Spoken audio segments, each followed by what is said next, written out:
Hindi story में शैतान के 3 सोने के बाल। आगे की कहानी सुनते हैं। लड़का उस पत्र को लेकर राजमहल की ओर चल दिया। वह आज तक अपने घर से कहीं बहुत दूर नहीं गया था, अतः राजमहल का रास्ता नहीं ढूंढ सका और जंगल में ही भटकने लगा। शाम ढल चुकी थी, तभी अंधेरे में उसे दूर से रोशनी आती दिखाई दी। वह दौड़कर उस रोशनी की तरफ गया तो देखा कि वहाँ पर एक छोटा सा कच्चा घर था। उस घर में कोई दरवाजा नहीं था। जब वह उस घर में घुसा तो उसने देखा कि एक बूढ़ी औरत आग जलाए बिल्कुल अकेली बैठी है। वह औरत उस लड़के को अपने सामने देखकर डर गई। उसने लड़के से पूछा, बेटा तू कहाँ से आ रहा है और तुझे कहाँ जाना है? लड़के ने जवाब दिया, मैं पास के गांव की पवन चक्की से आ रहा हूँ और रानी माँ को यह खाद देने जा रहा हूँ, पर मैं इस जंगल में अपना रास्ता भूल गया हूँ। रास्ता ढूंढते ढूंढते शाम हो गई। अंधेरे में मुझे यही घर दिखाई दिया, इसीलिए मैं रात गुजारने के लिए यहाँ आ गया।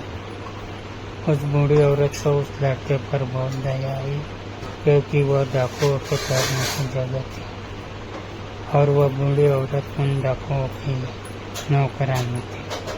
उसे डर था कि अगर डाकुओं ने उसे देख लिया तो उसे मार डालेंगे।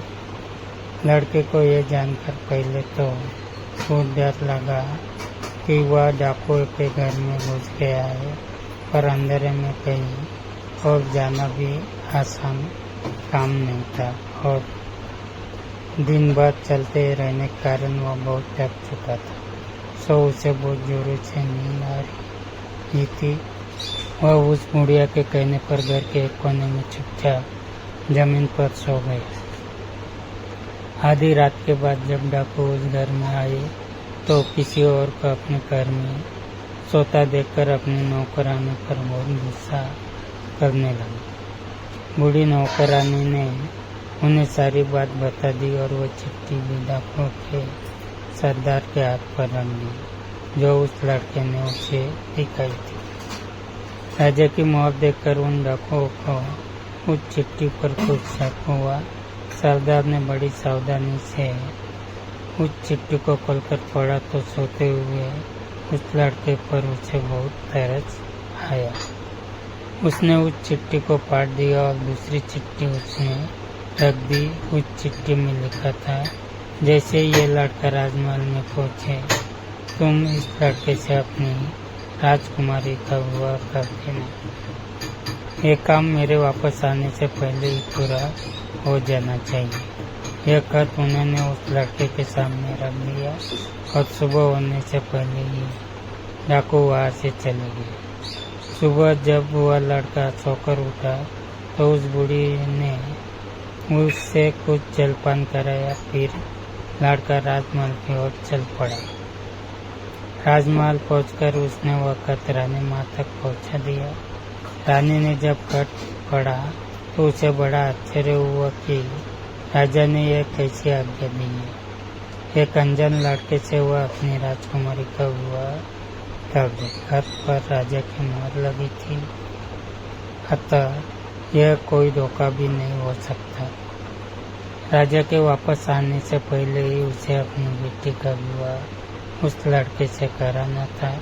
रानी ने लड़के को अपने पास बुलवाया और उसका भोला भाला और सुंदर चेहरा उसे बहुत पसंद आया और उसने अगले दिन उससे अपनी बेटी का विवाह कर दिया। लड़का राजकुमारी के साथ सुख से महल में ही रहने लगा। कुछ दिन बाद राजा वापस अपने राजमहल में आया तो उस लड़के के बारे में जानने के लिए बहुत उत्सुक था, पर उसे जब यह पता लगा कि रानी ने राजकुमारी का विवाह उसी लड़के से करवा दिया है तो उसे बहुत गुस्सा आया। जिस बात को वह नहीं होने देना चाहता था उसकी पत्नी ने वैसा ही कर दिया। उसने अपनी पत्नी से वह खत मांगा। राजा ने उसमें उस लड़के से राजकुमारी की वह की बात लिखी देखकर हतप्रभ रह गया। उसे लड़के पर शक हुआ कि वह पढ़ा लिखा है और रास्ते में कद बदल दिया होगा। उसने लड़के को अपने पास बुलवाया और उसे सच्चाई बताने की आज्ञा दी। लड़का बोला, ए राजन, मुझे कुछ नहीं पता कि इस खत में आपने क्या लिखा था, क्योंकि मैं तो इसे ऐसा ही लेकर आ गया। हाँ, जंगल में मैंने एक पुराने घर में रात जरूर गुजारी थी, क्योंकि मैं राजमहल का रास्ता नहीं ढूंढ पाया था और जंगल में भटक गया था।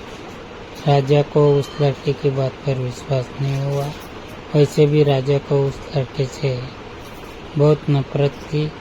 वह नहीं चाहता था कि उसकी बेटी से शादी करने के बाद वह इस राज्य का राजा बने। वह लड़के से बोला, मेरी गैर हाजिरी में रानी ने मेरी बेटी की शादी तुझ कंगाल से कर दी है, पर मैं इस शादी से को तब तक अपनी सहमति नहीं दूंगा जब तक तू मुझे शैतान के 3 सोने के बाल नहीं लाकर देगा। जब तू ये 3 सोने के बाल मुझे देगा तभी सही मायने में उसका पति बन पाएगा। राजा ने ऐसी असंभव शर्त इसलिए रखी थी कि 3 सोने के बाल ढूंढते ढूंढते ही ये लड़का कहीं मर कब जाएगा। इस प्रकार उसे इस लड़के से अपने आप छुटकारा मिल जाएगा। अब लड़के के आगे राजा की आज्ञा का पालन करने के अलावा कोई रास्ता नहीं था, क्योंकि अगर वह राजा की आज्ञा का उल्लंघन करेगा तो भी राजा उसे मरवा देगा। इससे अच्छा है कि बाहर जाकर ढूंढने पर शायद वह 3 सोने के बाल लाने में सफल हो जाए। वह अगले दिन वह अंधेरे ही शैतान के सोने के बाल ढूंढने निकल पड़ा। चलते चलते वह एक बड़े शहर में पहुंचा। शहर की सीमा पर एक बड़ा सा गेट था, जिस पर हथियारबंद सिपाही पहरा दे रहा था। सिपाही ने उस लड़के से पूछा, क्या तुम्हारा क्या काम है? क्या तुम समझते हो और जानते हो? लड़का बोला, मैं सब कुछ समझता हूँ और जानता हूँ। सिपाही बोला, अगर तुम सब कुछ जानते हो और तो हम पर भी एक मेहरबानी करो, हमें भी बताओ कि शहर की सीमा पर ये जो कुआं है, पहले इससे मीठा पानी निकलता था, पर अब इसमें पानी ही नहीं है, यह सूख गया है, क्यों? लड़का बोला, अभी तुम थोड़ा सब्र करो, जब मैं अपना काम खत्म करके वापस आऊँगा तो तुम्हें बताऊँगा। इतना कहकर वह गेट से निकल कर आगे गया।